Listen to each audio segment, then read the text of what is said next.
रामायण का वो रहस्य जिसे बहुत कम लोग जानते हैं, लव और कुश की असली कहानी। वनवास के बाद माता सीता महर्षि वाल्मीकि के आश्रम में रहने लगी। वहीं उन्होंने एक पुत्र को जन्म दिया, लव।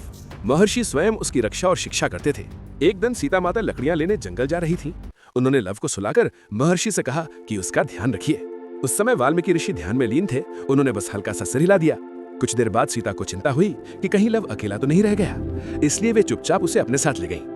जब वाल्मीकि जी ने ध्यान खोला और पालने की ओर देखा तो वो खाली था। उनका हृदय घबरा उठा।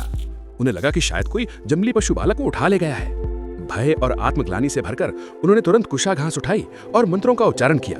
उनकी तपस्या की शक्ति से उसी क्षण एक दिव्य बालक प्रकट हुआ जो लव के समान था। कुशा घास से उत्पन्न होने के कारण उस बालक का नाम रखा गया कुश। जब सीता माता वापस लौटी और उन्होंने दो बालकों को देखा तो वे आश्चर्यचकित रह गईं। इस प्रकार लव और कुश दोनों का पालन पोषण महर्षि वाल्मीकि के आश्रम में हुआ और आगे चलकर दोनों ने ही रामायण का गान किया। क्या आपको यह कथा पहले पता थी?